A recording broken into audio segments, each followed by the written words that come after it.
ఒక ఊరిలో ప్రతి సంవత్సరం దేవుడిని ఊరేగింపు తీసుకెళ్లే సాంప్రదాయముండేది. ప్రతి సంవత్సరం ఊళ్ళో వారంతా పండగ చేసుకుని, పూజలు చేసి, ఊరేగింపు కోసం అన్ని వీధులు శుభ్రం చేసి, ముగ్గులతో, తోరణాలతో, పువ్వులతో చాలా అందంగా అలంకరించేవారు. ఊరేగింపుకు ఒక ఎద్దు బండి కట్టేవారు. ఆ బండిని కడిగి, పసుపు రాసి, బొట్లు పెట్టి, పూలు కట్టి దాన్నికూడా అందంగా అలంకరించేవారు. మరి ఆ బండిని తోలే ఎద్దు సంగతి చెప్పాలా?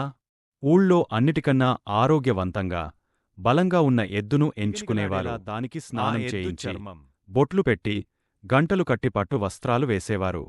ఆహా! చాలా చూడముచ్చటగా ఈ సంవత్సరం కూడా ఊరేగింపుకు ఊరు తయారయ్యింది. రాముడు అనే ఒక ఎద్దును ఎంచుకున్నారు.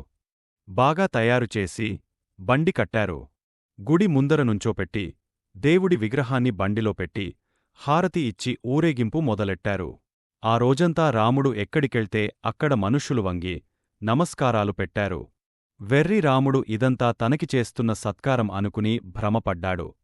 రోజంతా చాలా గర్వంగా, పొగరుగా, కొమ్ములు పైకి పెట్టి, ఛాతీ బయటికి పెట్టి నడిచాడు. తనలో తానే మురిసిపోయి, మళ్ళీ ఊరేగింపు గుడికి చేరింది.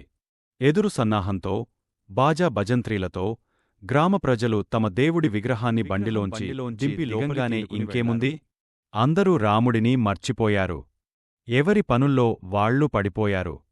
రాముడిపై వేసిన పట్టు వస్త్రాలు తీసేసి, మళ్లీ రాముడిని ఎడ్లపాకలో తీసుకుని వెళ్లి అక్కడ వదిలేశారు.